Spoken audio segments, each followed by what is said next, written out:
Então, vamos ler. Eu gostaria de ler com vocês 1 Tessalonicenses, capítulo 4, lá no versículo 13, né? E aí eu gostaria que, se o Walter e o Moacir pudessem me ajudar nessa leitura. O Walter vai ler versículos 9 ao 18, capítulo 4 de 1 Tessalonicenses, 9 a 18. E o Moacir vai ler o capítulo 5, do 1 até o 11. Ok? Então, okay. Walter começa e depois o Moacir. Do 9 até quanto, Sobral? Do 9 até o 18. Até o último versículo do 4. Qual o capítulo mesmo? 4. 1 Tessalonicenses 4, 9 a 18. Depois o Moacir vai ler o 5, do 1 ao 11. Pode ser? Quanto, porém, ao amor fraternal, não necessitais que vos escreva, visto que vós mesmos estáis instruídos por Deus, que vos ameis uns aos outros, porque também já assim o fazeis para com todos os irmãos que estão em toda a Macedônia. Exortamo-vos, porém, a que ainda nisto aumenteis cada vez mais, e procureis viver quietos e tratar dos vossos próprios negócios e trabalhar com vossas próprias mãos, como já vos temos mandado, para que andeis honestamente para com os que estão de fora e não necessiteis de coisa alguma. Não quero, porém, irmãos, que sejais ignorantes acerca dos que já dormem, para que não vos entristeçais como os demais que não têm esperança. Porque se cremos que Jesus morreu e ressuscitou, assim também aos que em Jesus dormem, Deus os tornará a trazer com ele. Dizemos-vos, pois, isto pela palavra do Senhor, que nós, o que ficarmos vivos para a vinda do Senhor, não precederemos os que dormem, porque o mesmo Senhor descerá do céu com alarido, e com voz de arcanjo, e com trombeta de Deus, e os que morreram em Cristo ressuscitarão primeiro.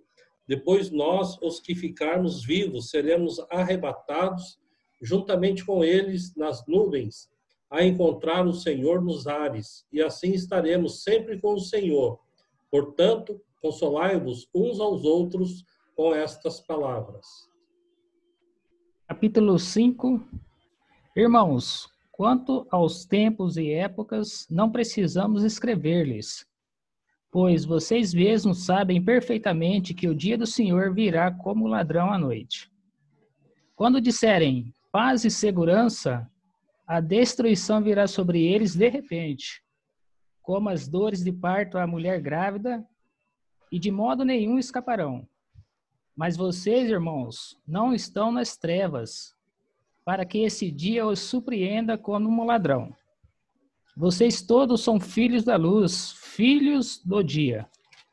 Não somos da noite nem das trevas. Portanto, não durmamos como os demais, mas estejamos atentos e sejamos sóbrios.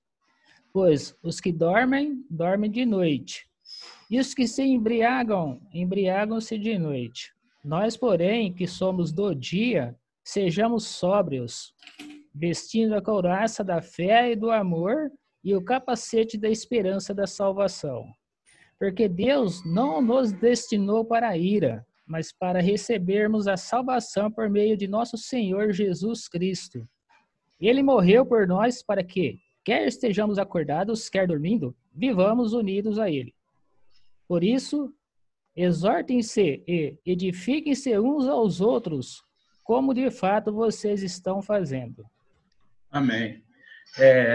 Esse é o texto que ajuda a todas as épocas os cristãos, né? E é importante pensar que esse é um assunto que pode nos deixar até com muita angústia e depressão, porque quando você vê lá no versículo 10 do capítulo 4, né? Vocês estão, e na verdade estáis praticando isso mesmo para com todos os irmãos em toda a Macedônia. Contudo, vos exortamos, irmãos, a progredirdes cada vez mais e a diligenciardes por viver tranquilamente, cuidar do que é vosso e trabalhar com as vossas mãos, como vos ordenamos. Então, parece que os irmãos, por causa desse ensino incorreto que eles estavam tendo da volta de Jesus, eles estavam, assim, entrando numa vida intranquila, estavam, assim, caindo em depressão, não estavam trabalhando, estavam descuidando das coisas, estavam, de fato, esmorecendo na sua vida para com o Senhor. Então, esse era um assunto que mexia com eles. Por outro lado, existiam aqueles que levavam para assim, a euforia, ao ponto de não trabalhar mais. E aí é quando o apóstolo Paulo vai dizer, olha, aquele que não trabalhar, que também não coma. Porque não é que eles estavam se aproveitando, mas é porque, assim, eles estavam entendendo que na iminência da volta de Cristo seria já. Então, eles estavam sem, assim, com responsabilidade. Então, tinha pessoas deprimidas, tinham pessoas que estavam eufóricas e deixando de viver a vida que estava proposto para eles. A vida do qual demonstrava que eles estavam na luz e que precisavam viver demonstrando isso. Então, com esse conceito, com essa introdução, eu queria justamente que a gente trabalhasse, como nós falamos ontem, né, a questão do juízo final, né? Nós vamos conversar hoje sobre o juízo final, né? As últimas coisas, vamos dizer assim. Estamos na última aula, nada melhor do que falar sobre o juízo final. E nessa aula nós vamos incluir justamente o que Mateus tinha colocado ontem sobre a condição daqueles que morrem, né? Daqueles que estão em Cristo, que morreram em Cristo, porque qual é o destino final das pessoas? É justamente a morte. Todos nós vamos morrer. Todos nós vamos morrer. Não tem como. A não ser que Jesus volte antes e a gente não passe pela morte. Mas a morte tem que ser entendida como se fosse uma passagem.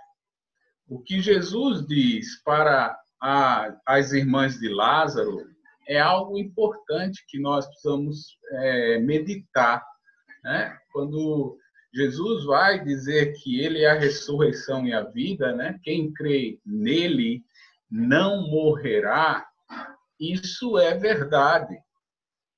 E assim, meu pensamento com relação a isso é algo que a sua estada para estar com o Senhor, a porta é a morte. E quando o apóstolo Paulo vai dizer que foi tirada na morte o seu aguilhão, e ali é o seu ferrão, né, o seu veneno, assim, é como se fosse se você já tomou picada de escorpião, você sabe o que eu estou falando, né? Eu nunca tomei picada de escorpião, mas a minha esposa já tomou 2 vezes picada do escorpião. Então, foi muito difícil, muito doloroso para ela. Mas, assim, a única coisa que aquele animalzinho tem é o ferrão na sua cauda. Se você tirar aquele ferrão, você pode brincar com ele. E por mais que ele ponha o rabo para bater em você, não vai lhe machucar. Então, é a mesma coisa com a morte. Quando o apóstolo Paulo diz, olha, foi tirado o aguilhão da morte, que fazia o quê? Aí a morte nos levava para longe do Senhor Jesus, para longe de Deus, para longe da graça, para longe da paz. Então, isso era que assustava e que deve assustar o ser humano, porque você vai estar destituído da graça do Senhor. Ora, uma vez que essa morte não tem mais essa força, porque essa morte tinha essa força de afastar ainda mais eternamente, né, do Senhor, a partir do momento que a morte não tem mais essa força, ela não tem como nos atingir. Então, quando nós morrermos, vai ser uma passagem para nós estarmos com o Senhor. Então, a pergunta é, qual é o destino final das pessoas?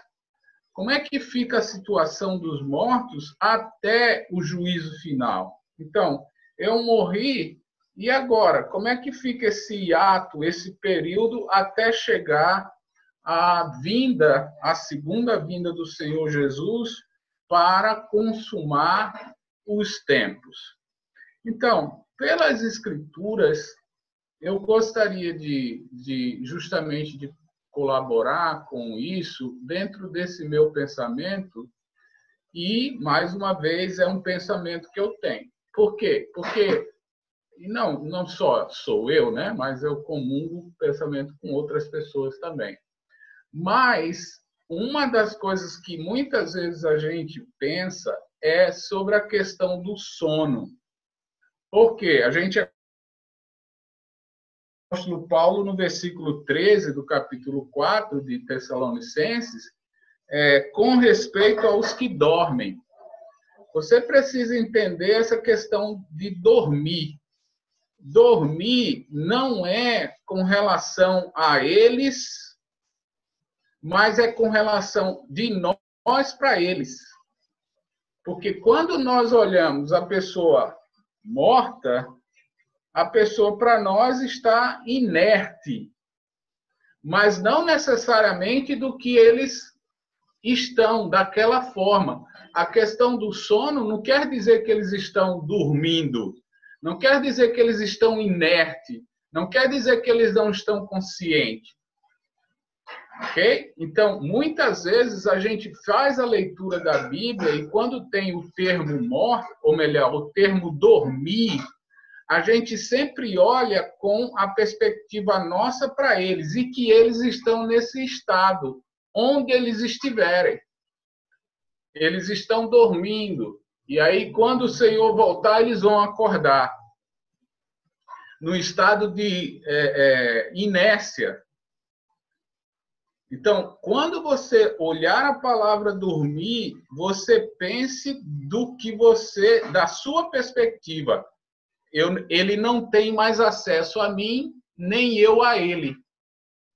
Porque ele está paradinho lá da Silva. Você não tem condições de comunicar-se com ele. Então, Paulo está falando com relação àqueles que nós não temos mais como dialogar, como se relacionar. Eu vou explicar. Entende? Então, a primeira coisa que eu queria que vocês pensassem era nisso. A outra coisa que eu quero que vocês pensem é o que está nas Escrituras, que essas passagens demonstram, meus irmãos, que quando nós morremos, nós passamos para estar com o Senhor. Lá em Atos, capítulo 7, versículo 59, é o ato da morte de Estevão. E veja, assim, o que é dito lá em Atos, capítulo 7, versículo 9. Né? Atos 7, versículo 9. Ou melhor, desculpa, 59, né? Atos 7, 59. E apedrejaram Estevão, quem invocava e dizia: Senhor, recebe o meu espírito. Então, ajoelhando-se, clamou em alta voz: Senhor, não lhe imputes este pecado. Com estas palavras, morreu ou adormeceu. Então, o espírito de Estevão foi entregue ao Senhor Jesus. E ele não está lá dormindo nos braços do Senhor, esperando que o Senhor volte. E aí, quando o Senhor voltar, ele vai despertar o seu espírito. Em 2 Coríntios, capítulo 12, 2 a 4, o que acontece? Essa é a passagem que Paulo sobe e vai ao terceiro céu, ele é arrebatado. Veja o que diz lá em 2 Coríntios, capítulo 12, versículo 2 a 4. Conheço um homem em Cristo que há 14 anos foi arrebatado ao terceiro céu. Se no corpo ou fora do corpo, não sei, Deus sabe. E sei que tal homem, se no corpo ou fora do corpo, não sei, Deus o sabe, foi arrebatado ao paraíso e ouviu palavras inefáveis, as quais não é lícito o homem referir. Então, Paulo vai dizer, eu fui até o terceiro céu. E nessa ideia do terceiro céu era uma imagem importante, né? Porque o primeiro céu é o que nós vemos, a nuvem, assim, o céu azul. O segundo céu é o espaço, as estrelas, os astros. E aí o terceiro céu é a morada de Deus. Essa era a ideia da época, né? Da ideia greco-romana e da época que eles entendiam. Então, quando se falava terceiro céu, estava justamente falando da morada de Deus. Então, Paulo foi lá e ouviu em espírito muitas coisas.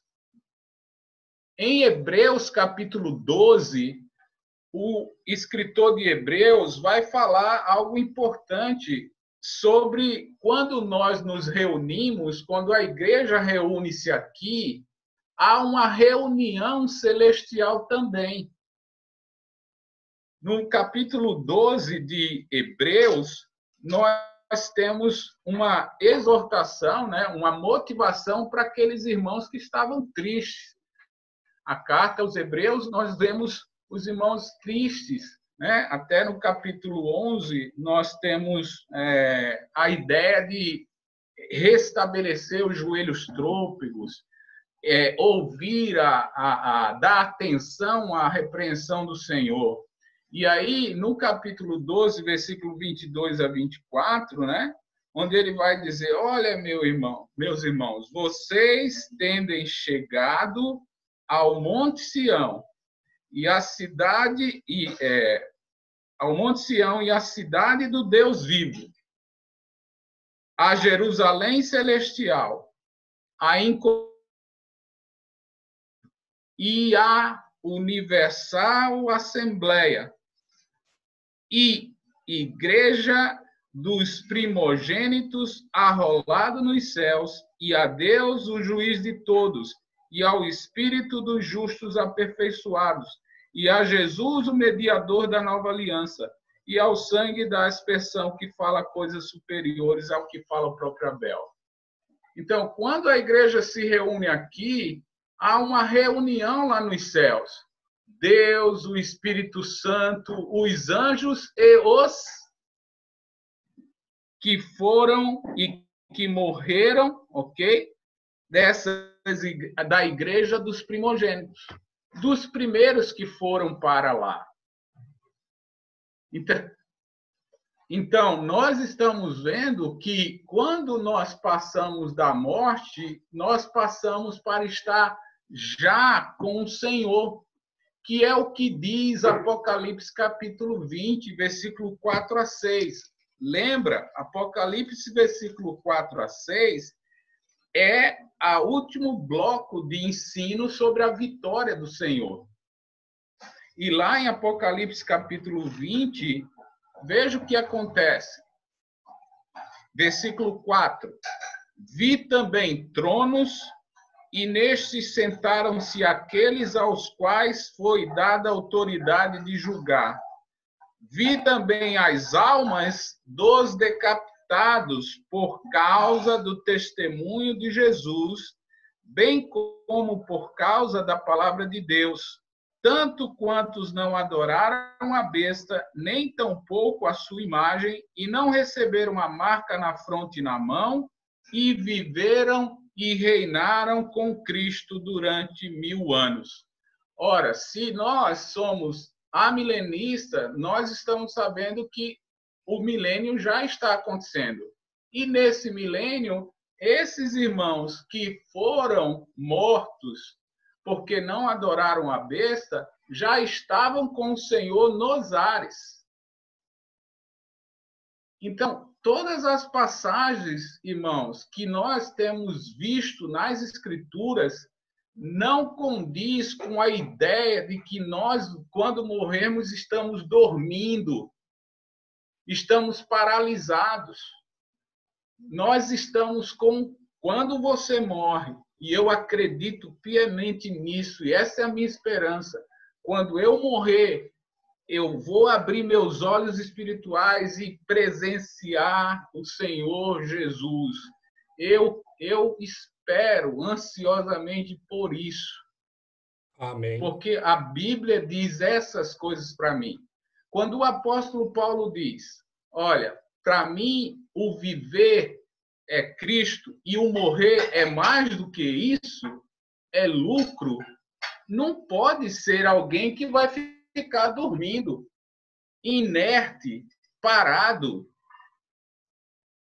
Não temos texto, a não ser esses textos que a gente lê de sono, que faz com que a gente pense que estamos inertes. Mas não parece ser isso que a Bíblia diz. O Senhor nós já vamos estar com Ele. Inclusive, essa ideia do arrebatamento é interessante se nós olharmos com a perspectiva do que acontece lá nos céus. Porque a ideia deles lembra, o Senhor vem antes da tribulação, levam eles para lá para os céus, a igreja para os céus, lá eles participam da boda do Cordeiro, lá eles têm a distribuição dos galardões e depois eles voltam na segunda vinda para reinar.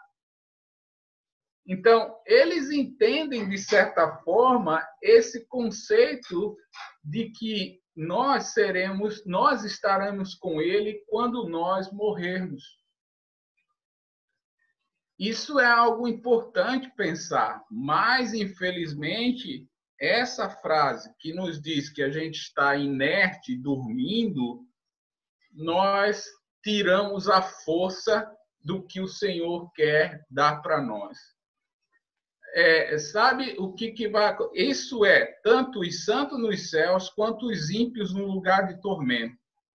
Se o nosso julgamento depende do que nós fazemos aqui com relação a Jesus Cristo, no sentido de o aceitar como Senhor e Salvador, crer nas suas palavras, confessar, se batizar e nascer para uma nova vida, se eu não aceitar isso, eu estou debaixo da ira de Deus.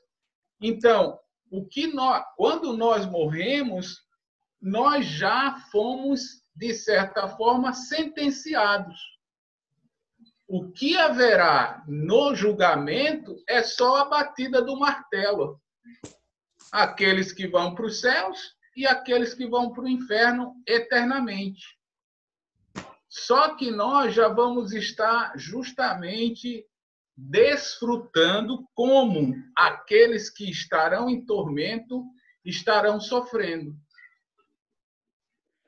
Então, esse julgamento não é para a gente acordar e dizer, pronto, agora, Senhor, vamos ter alegria. Parece que as Escrituras estão dizendo, olha, é aqui. Porque se não for aqui, faz sentido que no milênio pode ter uma possibilidade de haver algum perdão, alguma condição de você mudar essa história. Mas a gente sabe que não é assim. A gente sabe que agora começa as coisas. Então, o cristão precisa ver que a morte não tem poder sobre nós. Eu não vou ficar inerte, eu não vou ficar em um estado esquecido, eu não vou ficar parado, eu já vou desfrutar da glória do Senhor e do nosso Pai. A morte não tem força sobre nós. A morte não tem condições de nos parar. A morte não tem condições de nos separar de Cristo. A morte, só por causa do seu veneno que foi tirado por Jesus Cristo, ela só nos deu a passagem para vermos, presenciarmos e estarmos com Jesus. Foi isso que Estevão viu, e foi isso que Estevão disse, entendeu que para lá ele iria. Pode me apedrejar, Senhor, recebe o meu espírito. Esse conceito é importante. Por exemplo, quando a gente vê Jesus na transfiguração, Jesus estava com Elias e com Moisés, que já haviam morrido. Eles já haviam morrido. E como é que alguém que havia acordou, foi lá conversar com Jesus e depois voltou a dormir de novo?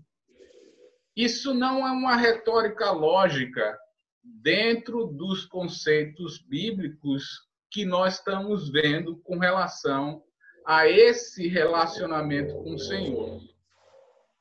Então, a única coisa que eu posso pensar, e mediante essas passagens que eu tenho visto, é que a partir do momento que a gente morre, nós não ficaremos no estado de demência não, de inércia, no estado de sono, no estado paralisado.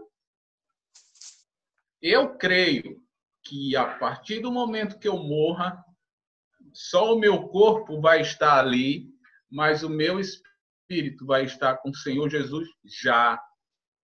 E parece que essa mensagem fazia com que os irmãos se alegrassem. Não é à toa que João vai dizer, se vocês forem levados por cárceres, podem ir. E se vocês forem levados à morte, vá. Porque é essa condição que você tem de ter a vitória.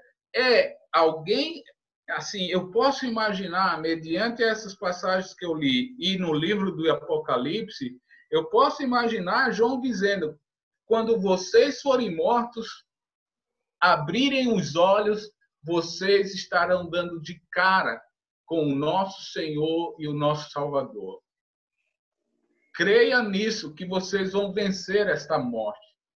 Agora, era preciso acreditar, era preciso ter confiança nisso, de que realmente eu vou ver Jesus quando minha vida nesta terra for interrompida.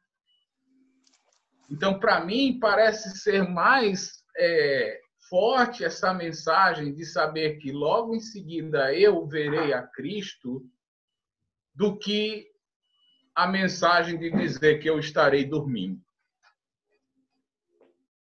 Porque, para mim, não faz sentido ouvir o apóstolo Paulo dizer: morrer, para mim, é incomparavelmente melhor do que estar aqui. Walter, por favor. Sobral, mas você sabe que tem gente que teima em dizer que está dormindo, né? E aí, eu já conversei com pessoas que teimam que está dormindo, né? E aí eu falei para ele assim, para a pessoa, na Bíblia fala que 1000 anos para Deus é como se fosse um dia, e um dia com 1000 anos. Ou seja, Deus é dono do tempo, né? Uhum. E depois da morte, não vai ter mais noite e dia, vai ser somente dia. né? E vamos supor que a pessoa morre e fica dormindo 1000 anos terrestre aqui. Lá no céu vai ser um piscar de olhos também, porque lá vai ser toda a eternidade, não vai ter tempo, né? Não vai ter esse problema de contar o tempo. Então é como se, vamos supor, a pessoa fica de coma 1 ano e ele acorda do coma, é como se tivesse dormido uma noite ou algumas horas também. Eu explico assim dessa maneira para a pessoa, porque o tempo contado existe somente aqui na Terra, né? Depois da morte é a eternidade. Eu entendo você, eu entendo essa questão, que inclusive a gente dorme 8 horas e não consegue contar o tempo, né? A gente consegue contar o tempo enquanto a gente está vivo. Mas é que nós estamos conversando com os vivos. Nós estamos ouvindo as instruções para os vivos. Quando eu escuto a instrução para os vivos, é justamente essa. Você, Senhor, recebe o meu espírito. Quem morreu estão com ele, como no caso Hebreus capítulo 12, como no caso Apocalipse capítulo 20. Então, para mim, eu entendo o que você disse, você tem toda a razão. Eu entendo esse raciocínio. Ok? Mas nós estamos falando conosco que estamos vivos, que nós contamos o tempo. Então, esse tempo é justamente o momento da minha passagem. Porque nós passamos da morte para a vida. Ok? Mas é verdade, tem fundo justamente de verdade que você está dizendo, porque nós perdemos a nossa consciência de tempo, né? Até quando dormimos, nós perdemos isso. Nós não. Tem gente que fala, puxa, eu dormi tudo isso, né? Nossa, que coisa! A gente fica sem contar os momentos. Mas, assim, a doutrina que fala sobre essa inércia é justamente de um período onde você aguarda sem ter contato nenhum. Entendi. Entende? É nesse conceito. Eu nem estou trazendo a passagem lá de Lucas 16, porque ali tem problema com questão de história, se é parábola, se é história. A gente pode ter uma noção ali, mas eu não estou buscando aquele texto para trabalhar. Poderíamos até fazer isso, mas eu não estou colocando aquele texto para descrever a nossa consciência. De passagem, né? Para você ir de um lado para o outro. Mas eu estou vendo que esses textos, para mim, são suficientes para dizer que a morte me faz me levar para a presença do Senhor já. Ok? Já estamos desfrutando.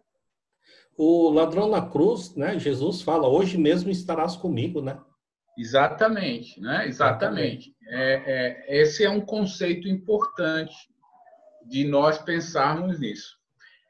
Então, assim, eu sei que, como eu falei, a gente pode estar sendo influenciado justamente por essa questão que eu reputo que é uma palavra bastante difícil de a gente coordenar, né? Porque, olha, ele está dizendo dormir.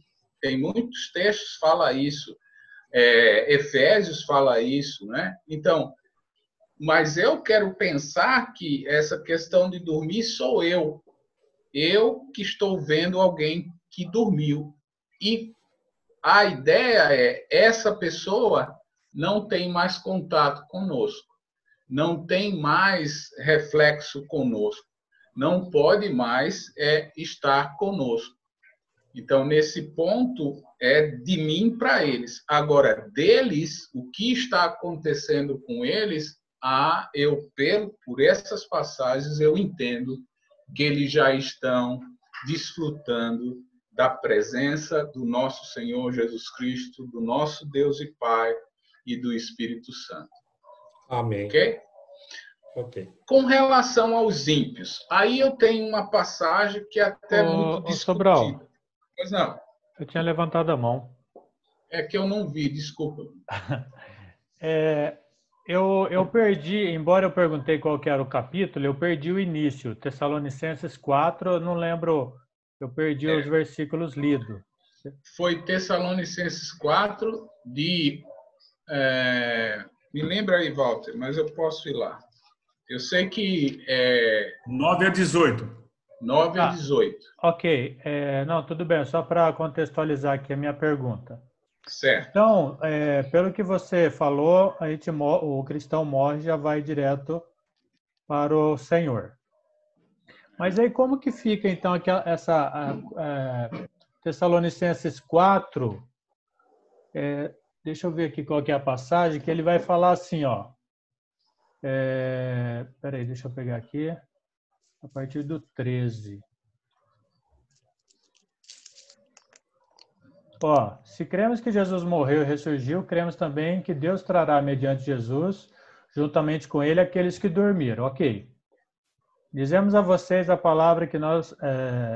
dizemos a vocês, pela palavra do Senhor, que nós, os que estivermos vivos e os que ficarmos até vindo do Senhor, certamente não precederemos os que dormem. Pois dada a ordem ao arcanjo, ressoa a trombeta, o próprio Senhor descerá dos céus e os mortos em Cristo ressuscitarão primeiro.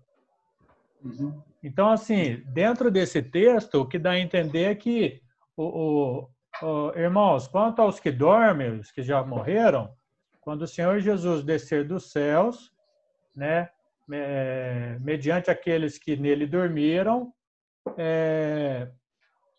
eles vão ressuscitar primeiro. Uhum. Então dá a ideia de que está dormindo, aguardando ali, vamos dizer assim, uma ocasião para depois irem para o Senhor. Ok, então vamos. Eu queria entender como que ficaria essa. Ok, então vamos ler, né?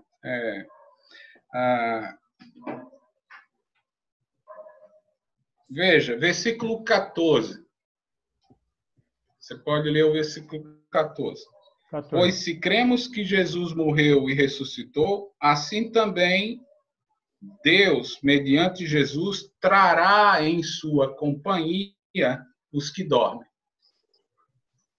Uhum. Então, eu entendo que essa parte, quando ele fala de ressuscitar, é que nós teremos, e aí nós precisaríamos ir para 1 Coríntios, porque os nossos corpos, eles vão ser transformados.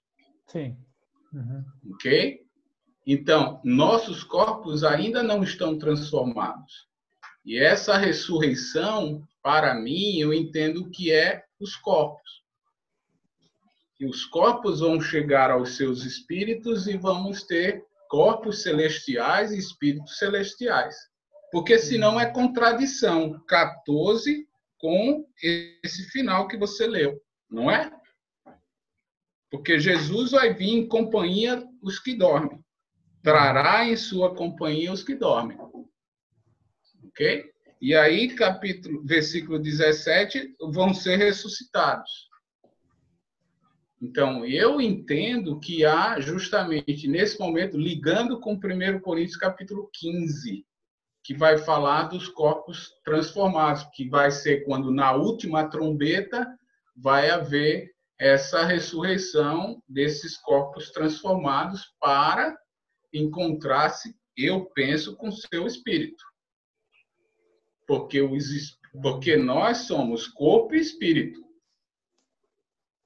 E nós vamos ter novos corpos e espírito já no Senhor.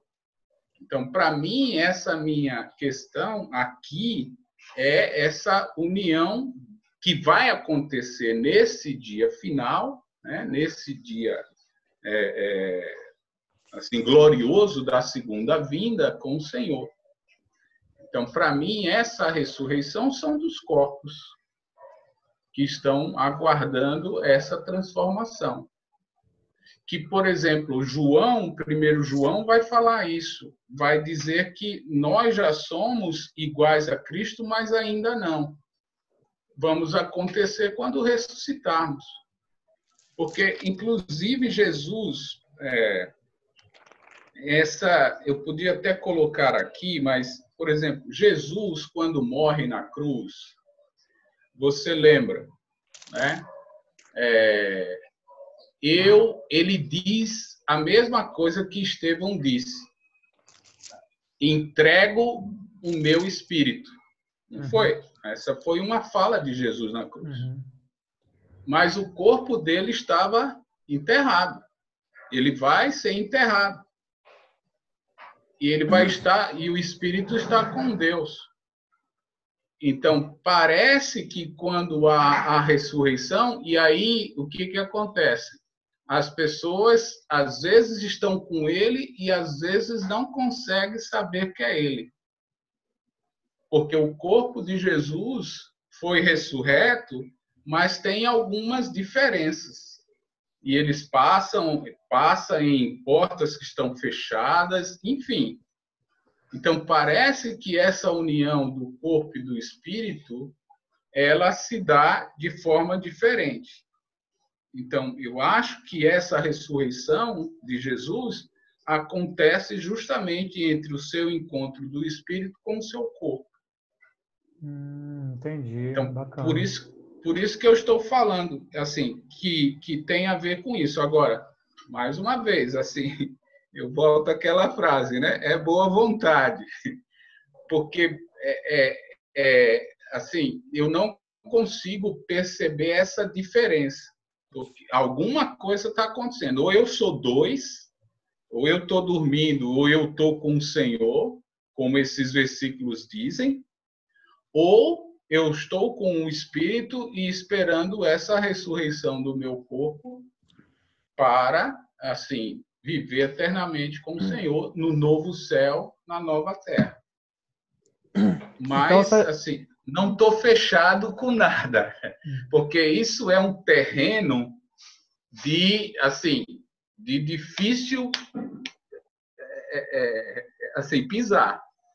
Eu já falei até desde o começo que eu estou dizendo, eu creio nisso. Entendi. Ok?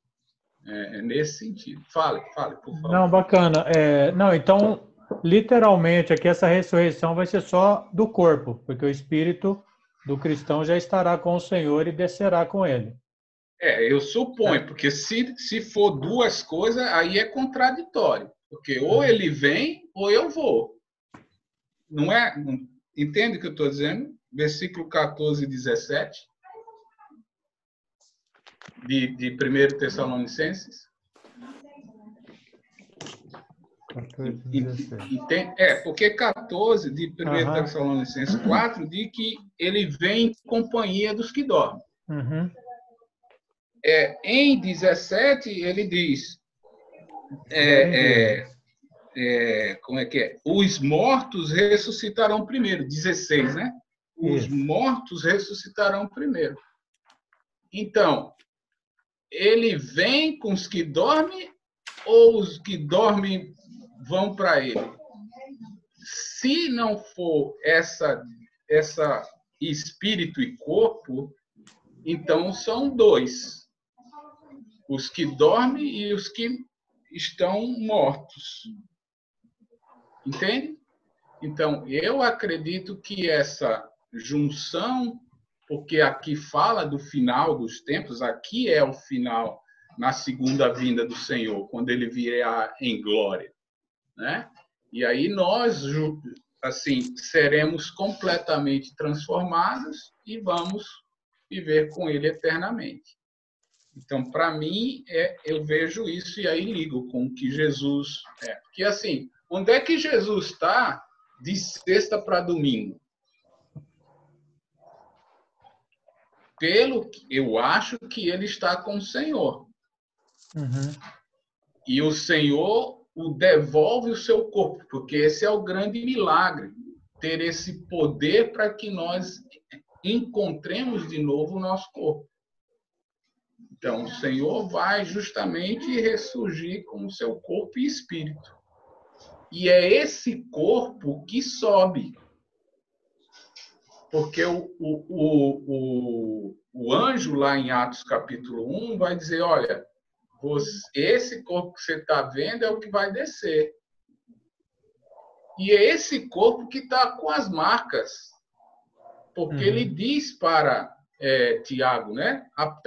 Mostra aqui, olha, aperta aqui. Então, alguma coisa aconteceu naquele corpo de Jesus. Preservou algumas coisas, mas outras não. Então, como o 1 Coríntios capítulo 15, que é um capítulo grande demais, assim, muitos detalhes, mas o apóstolo Paulo fala de corpo, né? Corpo diferente, corpo espiritual. Então, ele fala muito sobre isso. Para mim, eu entendo que é esse encontro, né, com o Senhor, formando o homem no todo, né, no seu espírito, com o seu corpo transformado. Mas, mais uma vez, essa é o meu pensamento com relação a isso, e acho que, assim, para mim, pelo que eu vejo por esses textos, nessa costura, assim, é mais razoável para mim acreditar nesse sentido, né? E que eu estarei, a partir do momento que eu fechar meus olhos, abrirei com o Senhor, e no dia da sua volta eu estarei com Ele completamente, eternamente. E para esse texto eu diria que estaria com o nosso corpo que me pertence. Mateus. Então, eu aprendi com alguns irmãos que a gente chama na teologia de tricotomia, né? A gente é composto de corpo, alma e espírito. Assim, quando a gente morre, o espírito, que seria como se fosse um espião dentro de nós, né? Aquele que esquadrinha o corpo e a alma, ele volta para Deus. Tanto de pessoas boas como pessoas más. Esse espírito é como se fosse a presença de Deus em geral. Daí o que ia prestar conta no último dia ia ser a alma. Daí essa alma, a partir do momento que a gente morre, ela já fica aguardando ou em tormenta ou em paz, que é no caso do Lázaro no seio de Abraão, né? Mas que no dia do juízo ia ter a ressurreição, daí assim a gente ia para a morada eterna, né? Que Jesus não levou ninguém ainda para essa morada eterna. Ele vai levar no momento que ele vier naquele dia, né? E assim mesmo o diabo, os seus anjos e os condenados serão lançados no lago de fogo, né? Eu entendo. Eu sei que os irmãos falam dessa tricotomia, né? O espírito parece que assim, é o que ele soprou. Nós já tínhamos alma e corpo, mas aí a gente só passa a ser alma vivente quando o espírito dele é soprado. Exatamente. Que é lá em Gênesis. Eu entendo isso. Só que, assim, para mim, né? É muitas partes para acontecer. Entende? Então, eu não sei quem vai estar quem é que está lá. Esse é o espírito meu, é o espírito seu, é o espírito de Deus, dele que cada um tem, e isso vai para ele e é dele. Porque se essa ideia estiver certa, a terra vai absorver a nossa carne, e aí vai se decompor. Tudo bem. Então, nós vamos ser criados de qualquer jeito aí, de qualquer forma. Mas, para mim, é muita explicação para dar. Eu entendo isso que você está falando, entendo isso que os irmãos colocam, né? Dessa questão da alma, ok? De dividir alma, corpo e espírito, que é em só um momento que o apóstolo Paulo fala disso em Tessalonicenses, ele fala sobre isso. Mas, basicamente, em todos os outros textos, a gente tem corpo e alma. Corpo e alma. Sempre está falando dessa unidade do ser humano. Isso, mas, justamente, Pois não, fala. É justamente por o espírito não ter que passar por uma condenação, porque é parte de Deus já, né? Agora, então, eu penso assim. Fala. Eu penso assim, por que a gente estaria no céu e Jesus precisaria voltar para levar a gente para o céu? Acho que a gente, igual quando Jesus fala para o ladrão, ele não fala que ia levar para o céu. Fala, vou levar, hoje mesmo você vai estar comigo no paraíso.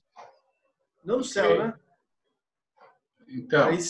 Daí naquele dia Jesus volta, a gente volta com ele do céu para voltar para o céu de novo, aí fica meio, na minha mente pelo menos, fica meio sem nexo. É a mesma coisa da pessoa.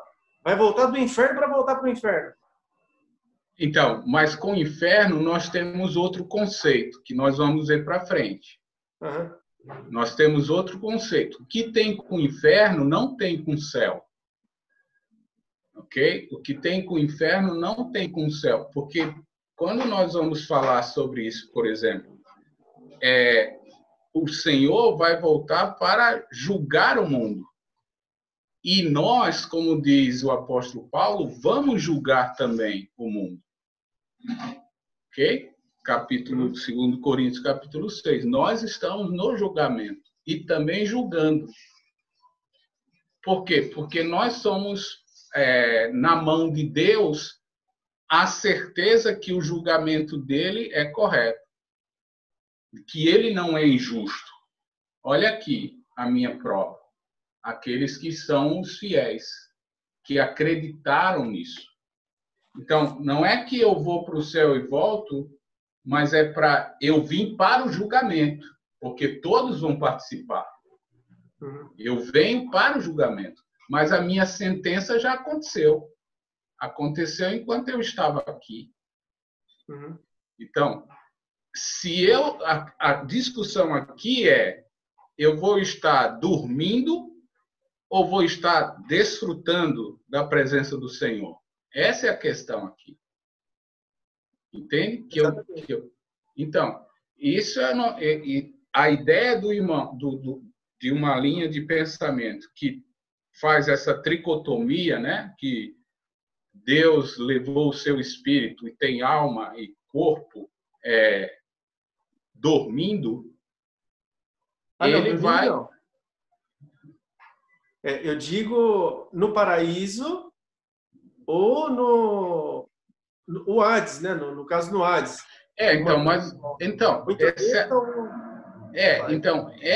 Essa questão nós não temos uma concepção de um lugar além do paraíso. Porque se Jesus vai estar no paraíso e não está no céu, não sei como que é. É que ele sobe ao céu no terceiro dia, né? Quando ele morre, ele falou que ia estar no paraíso. Daí, no terceiro dia, ele sobe aos céus. Então, por causa dessa dicotomia que a gente faz, de paraíso e de céu. Essa é a questão. Mas a questão eu estou presente com o Senhor, na presença do Senhor. Será que esse paraíso é o seio de Abraão? Isso. Então, está lá no seio de Abraão. Quem que está lá? Só Abraão?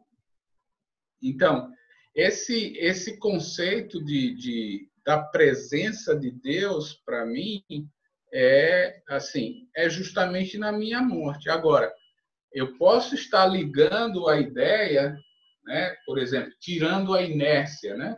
Tirando a inércia de que a presença de Deus eu estarei na presença dele. Ou eu estarei no lugar bom e Deus e o Senhor Jesus em outro lugar.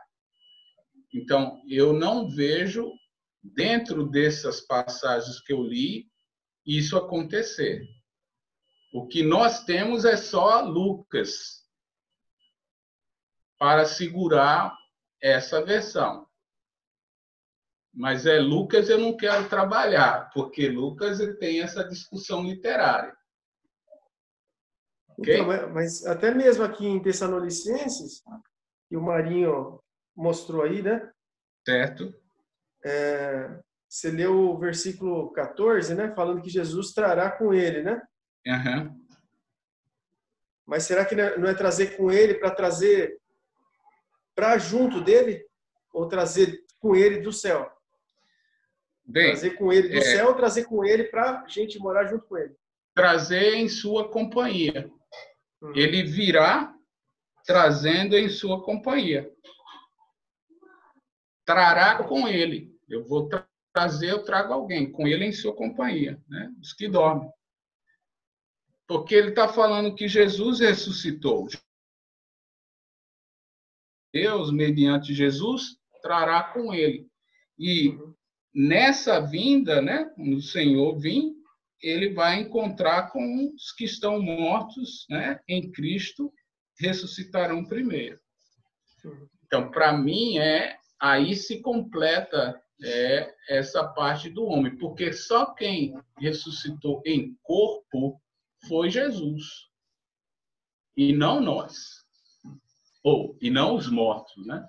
Com exceção de Lázaro e outro. Mas, assim, deixa eu voltar aqui. Eu acho que nós estamos falando a mesma coisa, só que estamos colocando compartimentos, né? Então, eu acredito que eu estarei com o Senhor Jesus. Mas essa ideia de Lucas 16 vai dizer assim, que a pessoa está no lugar bom, mas Jesus e Deus ainda não tem contato. Não é isso? Isso. Exatamente. Então, Jesus e Deus ainda não têm contato. Então, mas é um lugar bom. E os ímpios estão no lugar mau. Aí depois todo mundo vai para o céu e depois todo mundo vai para o inferno. Ok? Então, é essa questão. Eu estou dizendo que a pessoa cristã já está com o Senhor. Então, eu prefiro pensar assim, pelos textos que eu li. Mas, estando no lugar bom ou mal, quer dizer, estando no lugar bom, independe. Agora, o que é que esse lugar bom, eu não sei. Agora, um lugar bom é estar com Deus, o Senhor Jesus e o Espírito Santo. Para mim, esse lugar é o melhor lugar. E eu vejo, por exemplo, Hebreus 12, eles estão com eles. Apocalipse, ele vem com ele. Então, parece que esse relacionamento já acontece. Agora, se vai acontecer no paraíso, ele vai lá, como ia lá no Jardim do Éden, né? Na virada da tarde, ia lá e passeava, e tudo bem. Então, eu só espero que vocês entendam o que eu estou dizendo, né? Mas eu já ouvi isso que os irmãos falam, né? Alguns irmãos falam, conceitua essa questão. Para mim, a base disso é Lucas, capítulo 16. E, para mim, há uma discussão muito forte sobre história ou parábola. Então, é mais ou menos isso. E quando você vai fazer uma interpretação de parábolas, se você for colocar a interpretação em cada coisa que é dita, então você tem que ser essa aplicação em outras parábolas também, que aí pode se complicar na interpretação. Mas, se eu interpretar Lucas, capítulo 16, eu vou dar nisso aí que você está falando.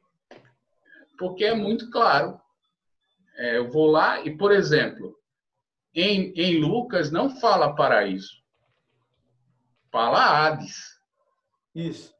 É o lugar dos mortos, né? Exatamente. Então, é um lugar diferente.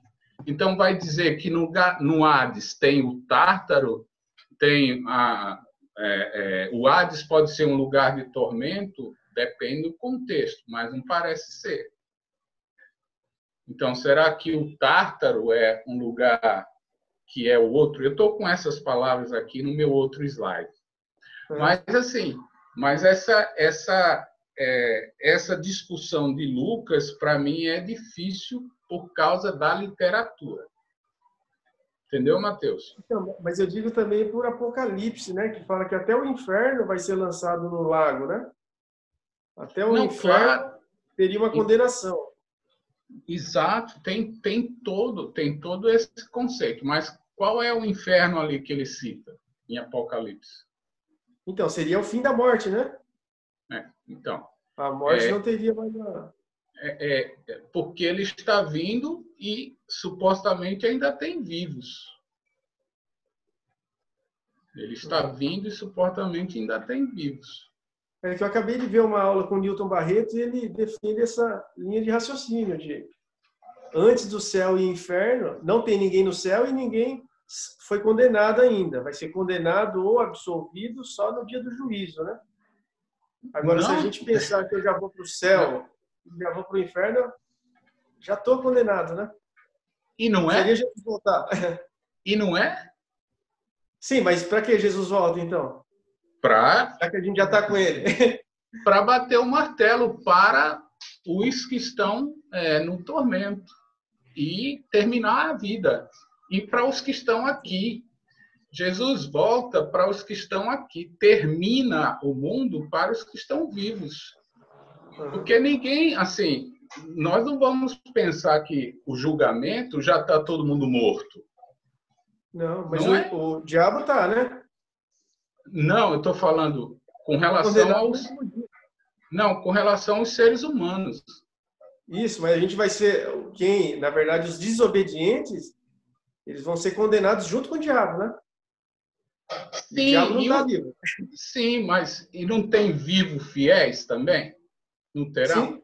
Então, esses vão para o céu direto. Pode continuar, senão eu vou atrapalhar a aula. Não. Eu acho que está ajudando. Tem um aluno meu que ele é calvinista. Certo. E ele está batendo nessa tecla. Certo. E nessa linha de raciocínio que você está defendendo. Mas o que eu aprendi do Paulo Bottaro, do Newton, leva a essa linha de antes do céu e antes da condenação eterna tem um... Então, o que eu estou dizendo é que agora, enquanto vivos, nós estamos passando pelo julgamento. Quando eu morro, o julgamento é batido. Ou tem uma mudança depois que eu morro? Na verdade, seria um pré-condenado ou pré-absolvido, né? Não, é o que eu disse, já é sentenciado. Quando eu morro, eu já estou sentenciado. Exatamente. E eu já sei para onde eu vou. Isso. Não é? Enquanto eu vivo. O meu ponto de dúvida eu já estou pré-sentenciado, mas já estou no céu ou já estou no inferno? Então, veja bem, se eu tenho já a sentença aqui e eu não consigo mudar, ok? Eu estou dizendo que eu tenho benefício. Eu já estou beneficiado. O que é que tem no paraíso? O que é que tem no paraíso? Algo infinitamente melhor, como diz Paulo. Com certeza.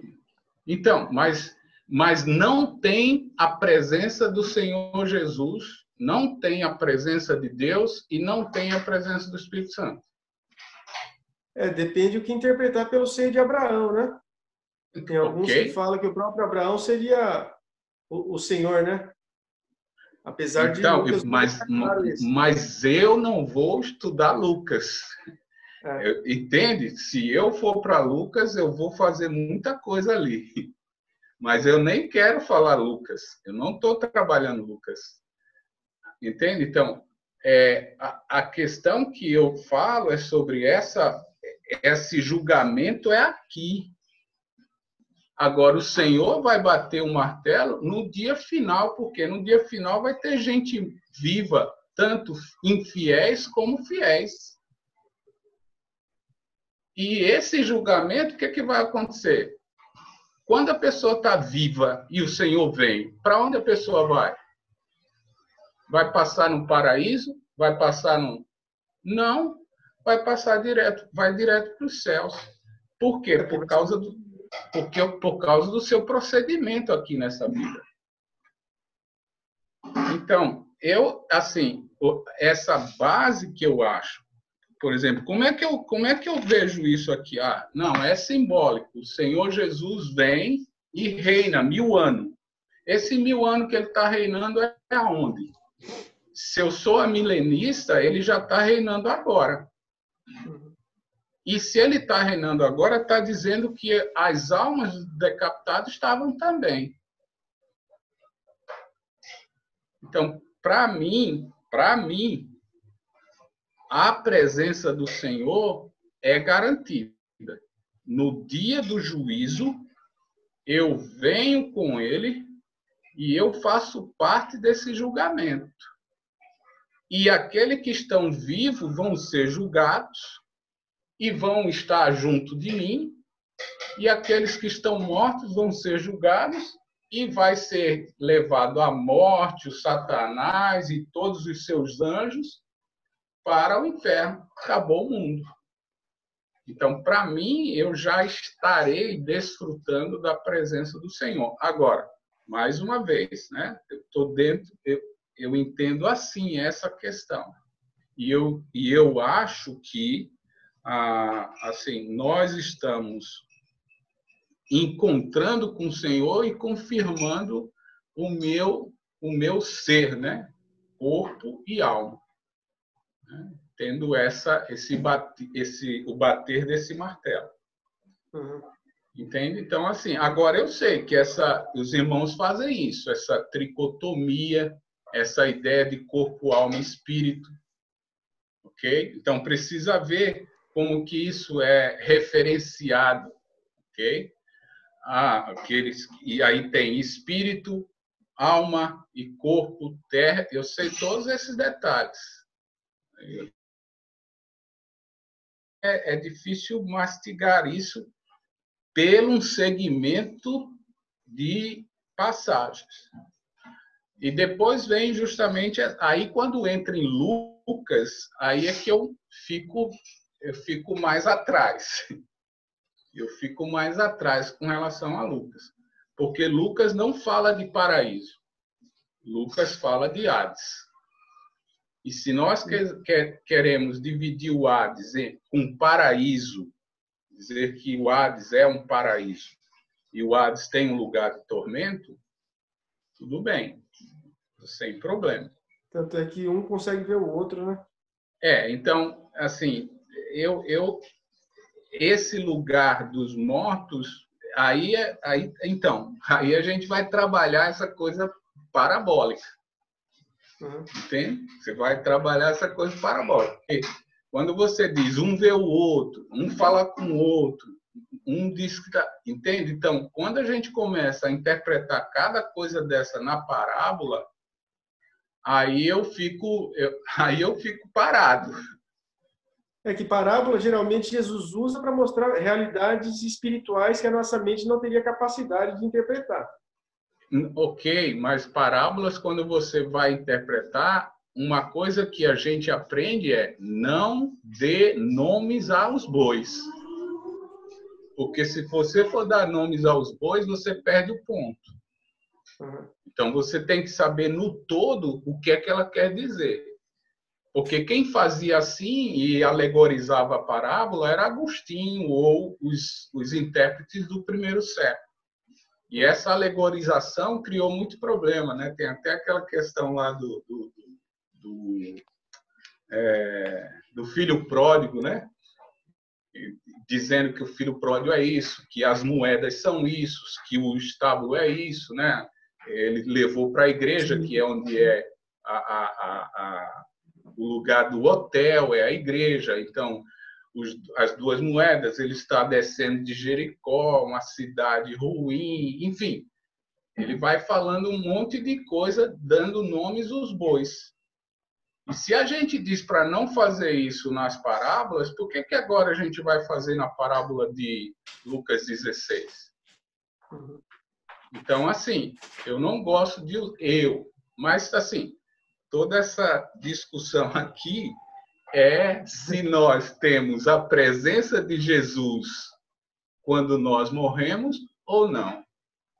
Eu prefiro acreditar que sim. Ok? Eu prefiro acreditar que sim. que eu estarei presente, baseado nessas passagens que eu estou aqui. O João Barbosa, eu vejo assim, Lucas, posso falar? Deve. Ali em Lucas, eu entendo que Jesus quis mostrar duas coisas, né? Primeiro, que a morte sela para onde você vai. Esse é o que eu vejo que ele quis mostrar. A morte sela. Não tem mais maneira de mudar depois que morreu. Esse é um ponto. E que o lado que você estiver, se for lá o inferno, o lado ruim, se você não tiver com Cristo, no caso nosso, né, ali era o pessoal que ele falou, citou Abraão, se não tiver, a coisa é feia.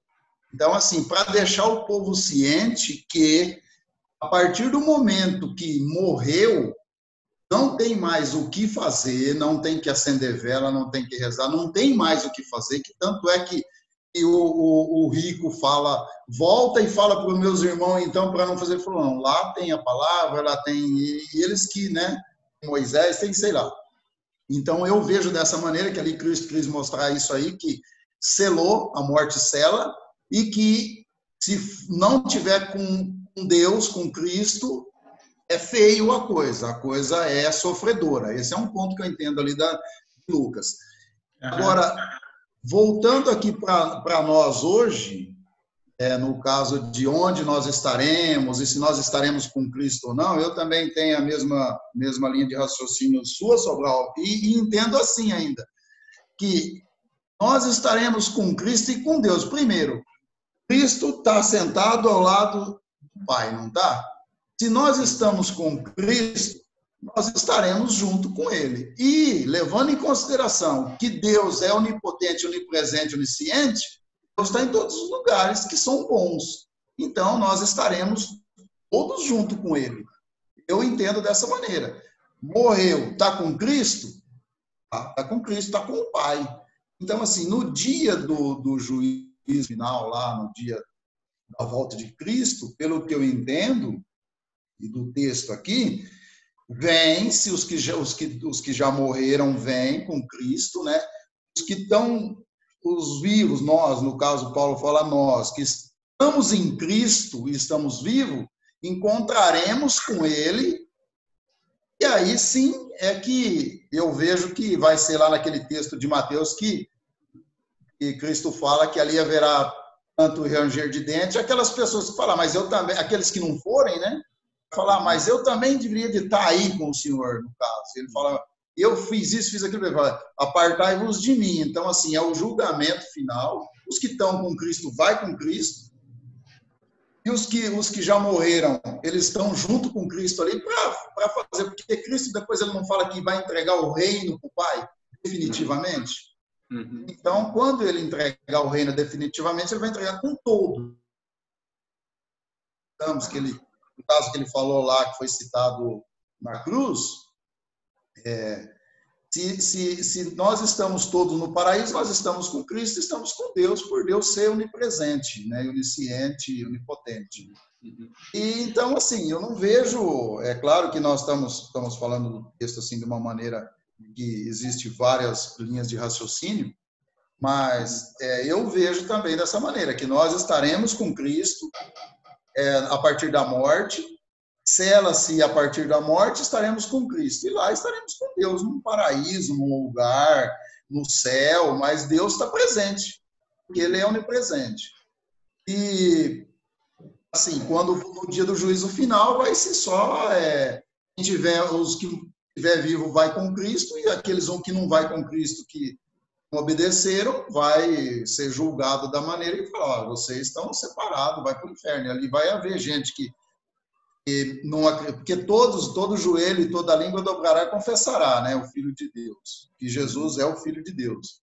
Então, não tem muito, acho que, para onde a gente fugir, né, independente de, mas eu vou estar no paraíso, mas eu estou no céu, eu não estou no céu, mas Deus vai estar junto, porque não vai ter como, porque Deus é onipresente, eu entendo dessa maneira. Não sei se deu para entender mais ou menos a minha linha. Não, claro, claro.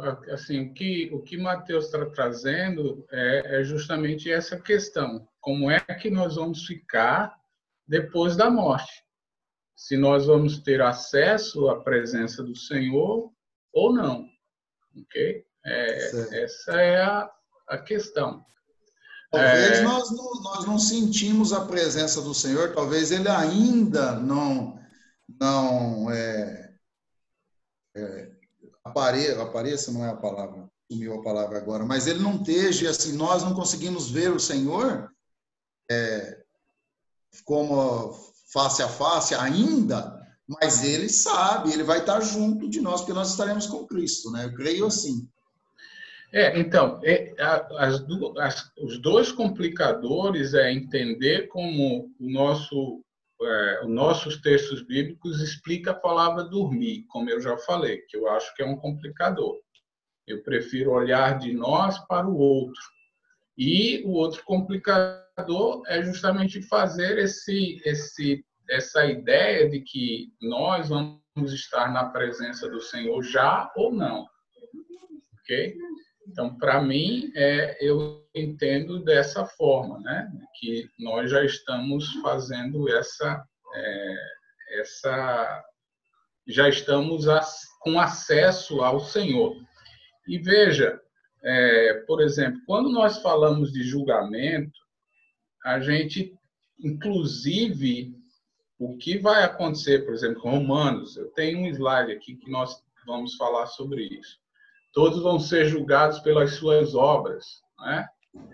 Mas, assim, quando a gente começa a pensar nesse tipo de coisa, a gente corre o risco de tirar a ação de Jesus no que ele fez na cruz. Sim. Porque aquele julgamento vai ser um julgamento onde eu vou dizer o que eu fiz, ou vai julgar minha consciência, meus atos, etc., né? Ou o que João vai falar, né? O que tivesse feito mal e etc.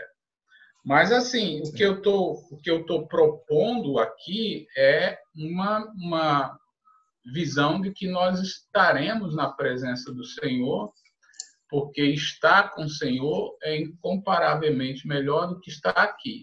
Agora, se Paulo está falando só no dia da volta de Jesus, né? Da segunda vinda de Jesus, enfim, eu tenho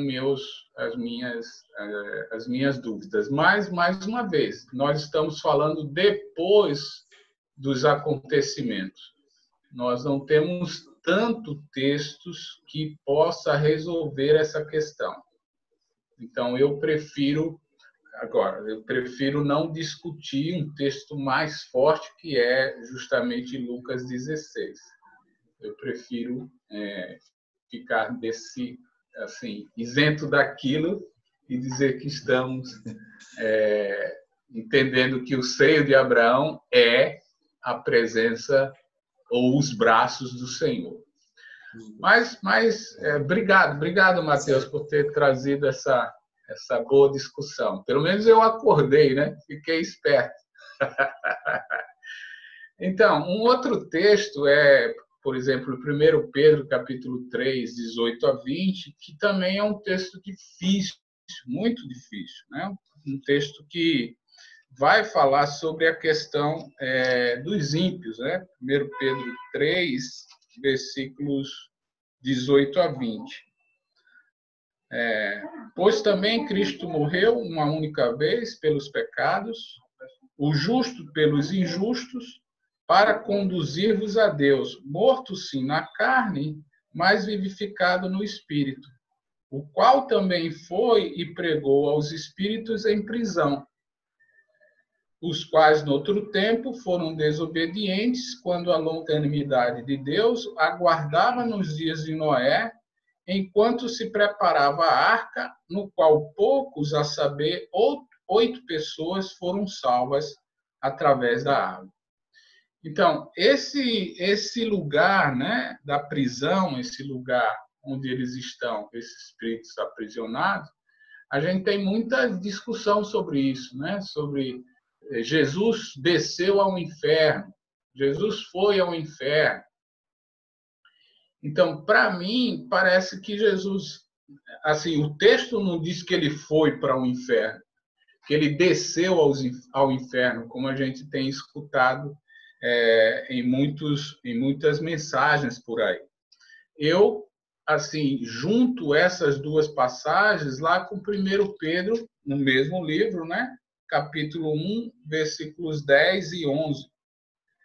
Foi a respeito, né, desta salvação, a salvação da vossa alma, que os profetas indagaram e inquiriram, os quais profetizaram acerca da graça a vós outros destinada, investigando atentamente qual a ocasião ou quais as circunstâncias oportunas indicadas pelo Espírito de Cristo, que neles estavam, ao dar de antemão testemunho sobre os sofrimentos referentes a Cristo e sobre as glórias que os seguiriam. Então, para mim, eu acho que a presença de Jesus era de forma espiritual nas pessoas dos apóstolos, ou melhor, nas pessoas dos profetas e, logicamente, nas pessoas de Noé. E se eles estavam nas pessoas de Noé, ele estava, logicamente, pregando naquele momento, enquanto, versículo 20, né? Quando a longanimidade de Deus aguardava nos dias de Noé, enquanto se preparava a arca, né? Como vai dizer que Noé era o pregador, né? da salvação. Então, o Senhor está justamente confirmando o que ele fez com os seus profetas, e eu penso que Noé estava envolvido nesse sentido. Então, para mim, não é que Jesus foi e pregou, foi ao inferno e pregou, ou no lugar de tormento, e pregou àqueles que estavam já condenados por não aceitarem a palavra salvífica dos profetas e, no nosso caso, né, do Novo Testamento. Por exemplo, quando fala de termos, né, para o inferno, nós temos aí 4 palavras que defendem, né, que é o Sheol, que é um termo do Antigo Testamento e que a Septuaginta ela fez a tradução, né? Ela traduziu a palavra Sheol com a palavra Hades, né? Então, nós temos lá em Oséias, capítulo 13, que fala de inferno. Mas também esse Sheol pode falar de sepultura, pode falar na questão até física da sepultura. Em Gênesis, capítulo 37, é quando Jacó recebe a notícia de que José havia morrido, né? Então, aí há choro na questão da sepultura. No Hades, também nós temos já isso no Novo Testamento, né? Sobre o lugar dos mortos. Agora, esse lugar dos mortos pode ser uma ação no que diz respeito à sepultura também, né? Porque Atos 2 fala que Jesus estava na sepultura, né? Foi sepultado. E Apocalipse 1:18 também fala já da questão diferenciada, né? Da mesma palavra, né? Que eu sou aquele que estava morto, lá em Apocalipse 18. E no que diz respeito a inferno eterno, a palavra sempre usada é Guiena. E aí você encontra em 10 lugares, né, essa palavra, e uma delas é Mateus 10:28, né? Mateus 10:28. Agora me fugiu a memória do que ele quer dizer, mas vai dizer 10:28. Não temais, exatamente, não temais os que matam o corpo e não podem matar a alma. Temei antes aquele que pode fazer perecer no inferno tanto a alma como o corpo, que é esse inferno aqui de Gehenna, né? Onde você vai falar do inferno eterno. Então, aí ele não usou Gehenna, ele não usou Hades, ele usou Gehenna e usou alma e corpo. E, por fim, o Tártaro, que é o lugar dos atormentados, lá citado em 2 Pedro, mas esse lugar parece ser o lugar específico que os anjos estão. Que pode ser, porque Tártaro é um pensamento greco-romano, né? Onde você tem no próprio Tártaro, né, um lugar de tranquilidade, que é, por exemplo, o Elísio, né?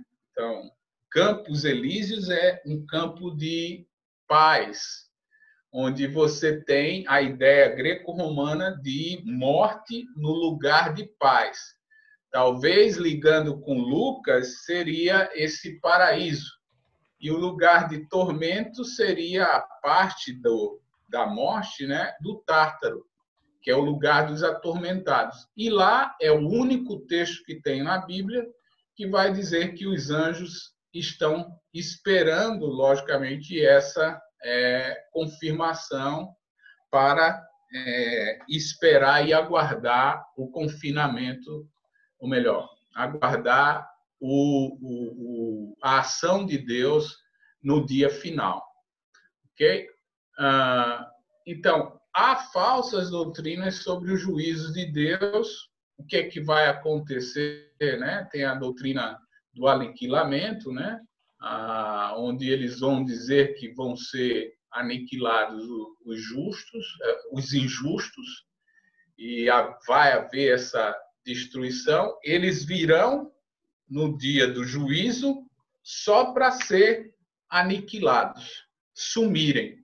Então, eles estão no tormento, mas no dia do juízo eles vão desaparecer, inclusive o Satanás e os seus anjos. Tem uma ideia universalista, né, que é um pouquinho um purgatório melhorado, né? Ele vai dizer que no final Deus vai salvar todo mundo, ninguém vai sofrer, ok? Você pode estar sofrendo enquanto esse momento, mas no final das contas há aquela ideia, né? Deus é Pai e vai cuidar de todo mundo. Então, tem a ideia do purgatório, né? Que é uma esquema que a Igreja Católica tira justamente lá de Macabeus, capítulo 12, 39, 46, onde tem a frase purificar os mortos dos seus pecados.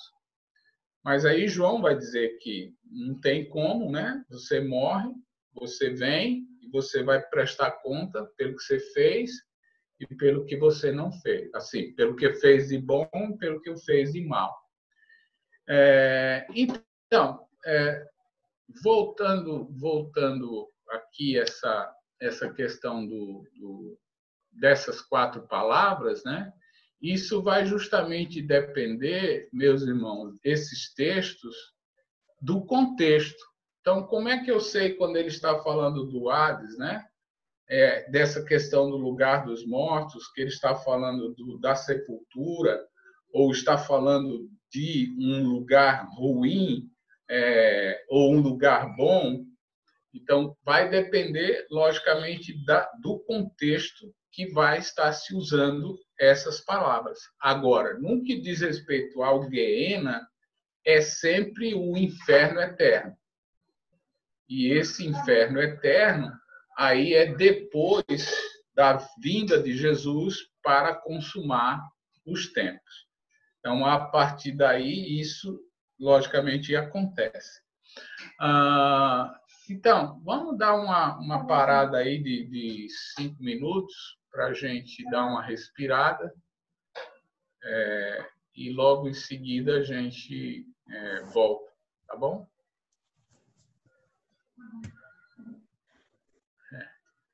A Cláudia fez uma pergunta, né? Quando lembrar ou reconhecer as pessoas após a morte, já que não haverá tristeza após a morte, né? O Marino mora no Campos Elíseos, exatamente. Exatamente. É é o lugar bom dos mortos marinhos. Na visão greco-romana, né, você tem o Tártaro e o Campos Elíseos. Nunca ninguém vai colocar um bairro, né, chamado Tártaro. Certamente Campos Elíseos vai ser ótimo, mas é daí que vem. Transferola nessa canequinha cor-de-rosa sua aí, professor? Aí vai bem, viu? Aí vai bem. Vai até mudar de cor a caneca, não vai? Oh. Ok, deixa eu ir aqui no banheiro e resolver umas...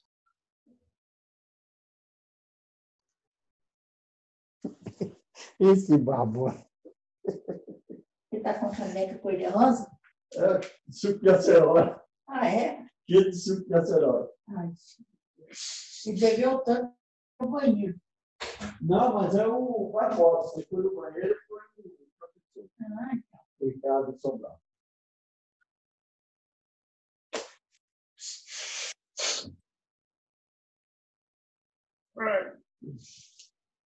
Eu também vou.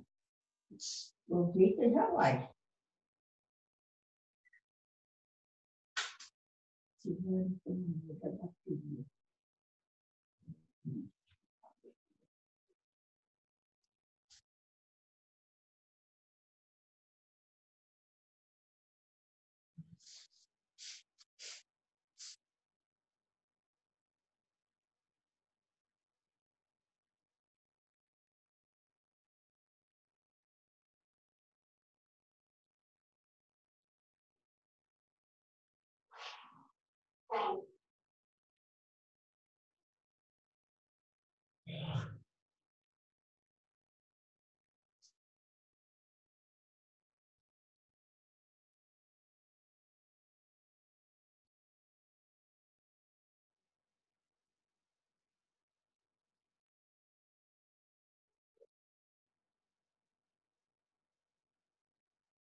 No 29, sobre o que é praticar o bem, o que seria praticar o mal, né?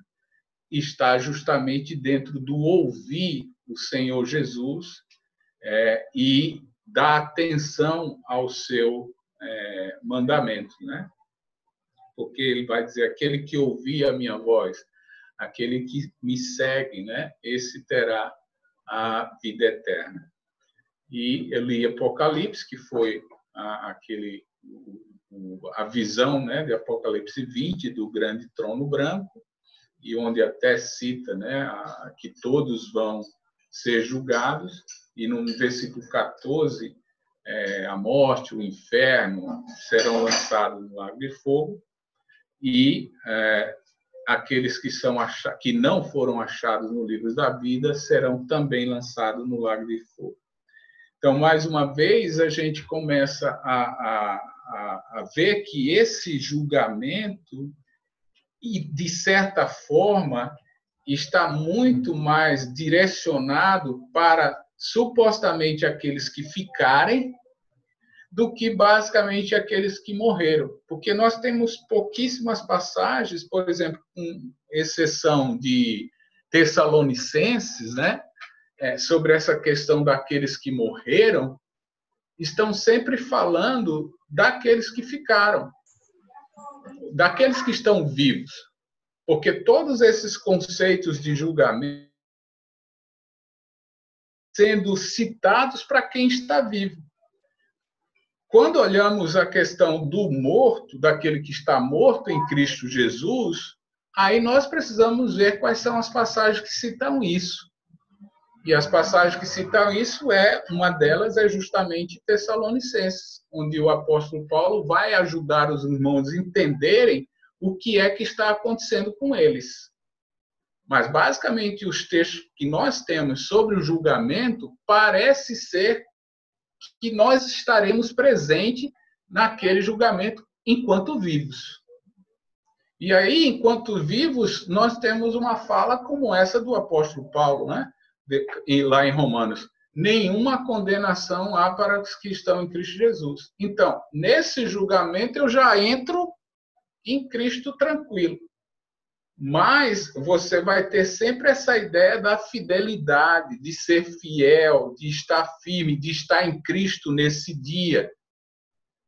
Porque se não acontecer isso, vamos estar justamente perdidos e porque o nosso nome não vai estar escrito no livro da vida. Então, nesse conceito, a gente vê isso. Mas parece que eu fico tendencioso a achar que vamos, nesse julgamento, aqueles que morreram vão julgar justamente a todos, né? Como Paulo cita lá em 2 Coríntios, se não me engano, capítulo 5. Ok? Então, mediante essa questão, todas os céus, né? Ou essa vida, ou essa terra que nós estamos presenciando, vai justamente desaparecer, né? E novo céu e nova terra vão surgir. Assim, alguns vão citar que assim, esse céu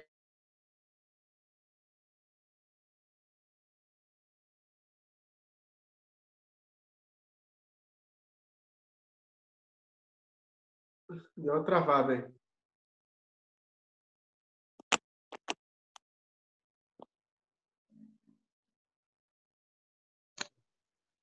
Para mim também travou. Será que para todos? Eu acho que foi para todos, viu? Acho que foi lá com o Sobral mesmo. Vamos, Barbosa, fala alguma coisa. Será que o professor foi arrebatado? Ô, Glória! Para mim, travou aqui também. Já pensou? Ele foi e nós ficou?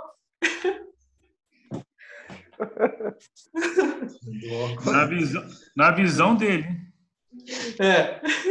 Professor. Apareceu. Olha lá. Tá aberto, espera aí.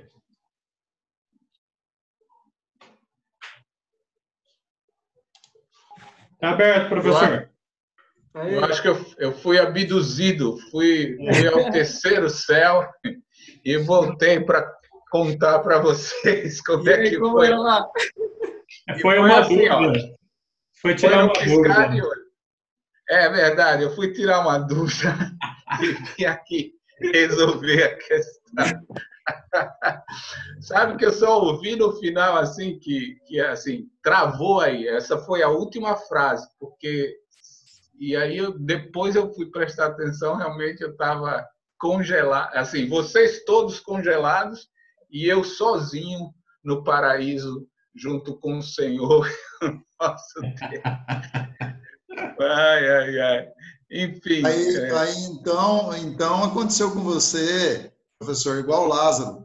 Quando o paraíso e Cristo chamou ele de volta. Volta aqui, Lázaro. Acho que ele ficou muito bravo com Cristo. Ele falou, agora que tá bom aqui, eu tenho que voltar. Exatamente. Me fez voltar para esse corpo aqui fedendo e tal, cheirando mal. Mas é verdade. Eu estava aqui nesse... sim, eu compartilhei a tela. Vocês estão vendo ou não? Estão, né? Estão vendo essa tela ou não? Não, né? Agora estão, né? Ok. Então, foi justamente aí que a gente abduziu, né? Quando os céus se incendiaram e... Então, eu termino justamente com a fala de João, né? certamente venho sem demora, Jesus. Né? E aí João responde, amém, vem, Senhor Jesus. Essa é o nosso grande desejo. E como nós falamos, né, na primeira aula, né, a minha intenção é que esses estudos sobre os finais dos tempos realmente firme a nossa fé, né, fortaleça a nossa esperança e crie, logicamente, um senso de responsabilidade do nosso trabalho, do nosso serviço, que é o que Jesus vai dizer, né, para que nós vigiemos. Vigiemos de que forma? Lá em capítulo 24, né? Vigiemos cuidando do próximo, daquelas pessoas que o Senhor nos deu para servir. Vigiemos cuidando de nós, procurando guardar o azeite, porque nós não sabemos quando ele volta, né? E esse azeite é nossa vida espiritual, nossa oração, nosso estudo da palavra, esse tempo com outros irmãos, lendo a Bíblia, buscando entendimento, analisando as coisas, vendo, como o apóstolo Paulo diz, ouvindo todas as coisas, retendo o que é bom, enfim, buscando o crescimento espiritual e desenvolvendo o nosso talento, que o Senhor nos dá a serviço do próximo. Porque o próximo, ou é no próximo que talvez eu encontre o Senhor Jesus e o sirva servindo ao outro.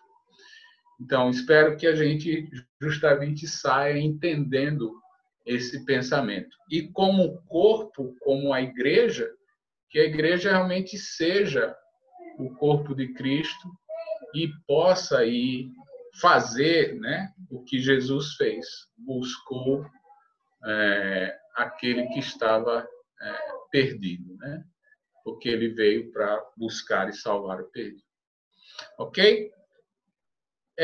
Com relação às pessoas que estão fazendo para ter o seu curso aí reconhecido no Ebenezer, né? Nós vamos fazer um questionário de 10 perguntas e eu vou passar um vídeo para vocês verem, um vídeo de 30 minutos, né? E aí fazer uma pequena redação observando os pontos que eles falaram, né, no vídeo, que tem a ver, logicamente, com escatologia. Tá bom? Então, eu vou mandar isso aqui provavelmente para enfim, eu acho que o Barbosa ou a Luísa, né? Que aí ela repassa para vocês. Espero mandar até amanhã. É sexta-feira para entregar de volta, né? Que aí pode mandar pelo meu WhatsApp sem problema. Tá bom? Aí eu vou precisar dessa lista de presença para devolver com a nota para você, Barbosa. Tá bom? Então, pode ficar tranquilo que não vai ser nenhum lago de fogo e enxofre essas tarefas, né? Vai ser tranquilo. Tá bom? Então, eu acho que deu. Se alguém quiser mais falar alguma coisa, nós temos aí esses 5 minutos, 6 minutos para dar 10 horas e concluir de uma vez por todas. Obrigado. Professor, estão pedindo seu WhatsApp, e-mail para enviar. Poderia você também, professor, mandar as perguntas por e-mail e a gente responder por e-mail. Não, é assim, é só um link e as perguntas. Eu vou mandar pelo WhatsApp e aí o pessoal eu vou mandar ou para a Luísa ou para o Nivaldo, aí mando e vocês distribuem com o pessoal que vai precisar fazer o trabalho. Aí depois que fizer, ou manda para alguém que tem meu WhatsApp ou manda direto para mim. Entendeu? Então, eu vou corrigir e fazer as leituras pelo WhatsApp. Aí, com a lista que o Nivaldo vai mandar, eu vou colocar lá as notas e devolver para ele, e ele repassa aí, coloca no histórico, enfim, tá? Mas só pela presença de vocês, né? Isso já garante que você, no dia do julgamento, será completamente abençoado. Então, já estou dizendo que todo mundo vai estar no Senhor e ninguém vai ficar reprovado fora, não. Porque realmente foi uma batalha, né? Essa coisa de estar presente no Zoom por uma semana realmente é um desgaste. Mas, como eu falei, obrigado obrigado pela atenção, obrigado por ficar comigo aí assim todos esses dias. Foi realmente um prazer. Esperava melhor que isso, só presencial, né? E assim, obrigado pela oportunidade, tá? Espero que assim que eu tenha contribuído aí com vocês. Deus abençoe a todos. Obrigado, Sobral. Deus continue te usando grandemente para o crescimento do reino dele aqui na Terra. Obrigado. O Elias colocou o meu número aí. Obrigado, Elias. Esse número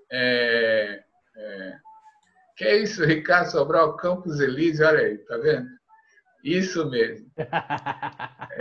Esse é o lugar da bênção. Então, depois você pode anotar aí, botar e cadastrar aí no meu WhatsApp, porque se você quiser mandar direto para mim o que você vai fazer, aí sem problema. Tá joia?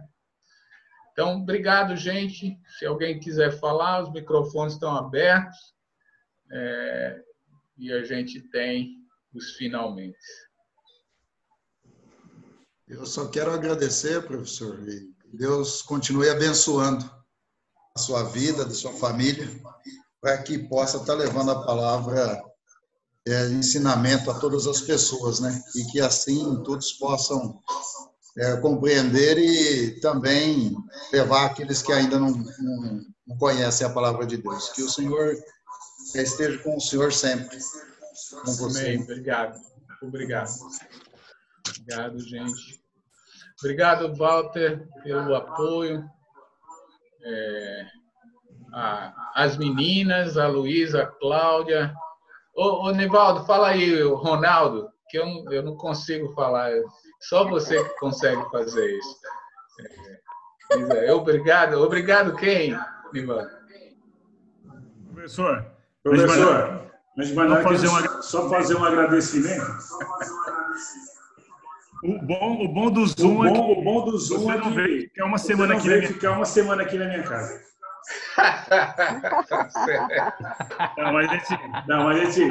A gente sente falta. A gente sente falta que Deus continue te abençoando.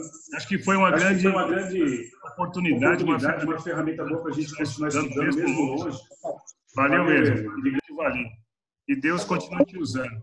Mas nada como chamar o nosso amigo Ronaldo.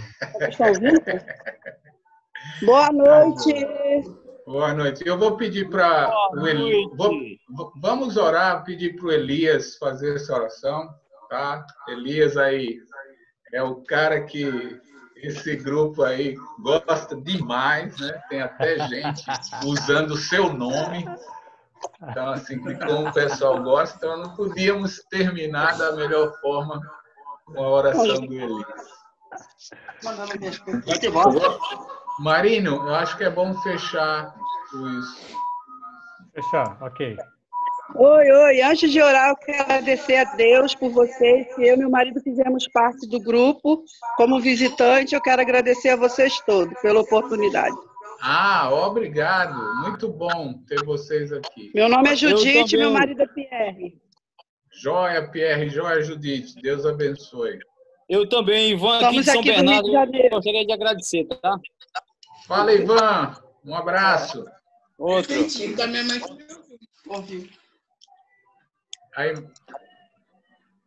Vamos orar? Bondoso Deus, maravilhoso Pai, graças te damos, Senhor, porque o Senhor é bom. Obrigado porque o Ricardo a administrar essa aula, um assunto tão importante para nós. Mais importante porque nos mostra sempre a necessidade de pregarmos o seu evangelho às pessoas enquanto há tempo para a salvação da sua alma, para ter a eternidade com o Senhor, e também sempre nos manter alerta, vigilantes no Senhor, para ter sempre essa certeza de estar com o Senhor agora e quando formos junto com o Senhor também. Obrigado por todos esses alunos de diversos locais que têm se dedicado, esses irmãos do núcleo de Campinas que têm se comprometido a aprender mais do Senhor, se dedicar mais ao Senhor. O Senhor continue abençoando a vida deles, dando cada vez mais bênçãos espirituais para que possam continuar o serviço do seu reino tão importante nessa cidade e em todo o Brasil. Agradecemos por tudo que o Senhor tem nos feito, agradecemos porque o Senhor é bom, por causa da salvação de Jesus que recebemos, e no nome dele que nós oramos. Amém. Amém. Obrigado. Obrigado, Mateus, pelas colocações. Obrigado pela sua fala aqui. Marino, joia, muito bom. Enfim, eu agradeço a todos pela oportunidade aí, tá? Até a próxima, hein? Daqui uns 3 meses. Aí, né? Que eu vou estar aí. Amém. Na casa do Nivaldo. Tá bom, meu irmão? Então, aguarde que amanhã, se Deus permitir, eu vou mandar, acho que na parte da tarde, vou mandar para a Luísa, para ela distribuir aí as tarefas. Pegue meu número e aí vocês vão mandar, eu vou mandar lá a data que a gente entrega. E aí, Barbosa me manda aquela lista, ok? E a gente fecha bonitinho, tá? Deus abençoe, amados. Ficam na paz. Amém.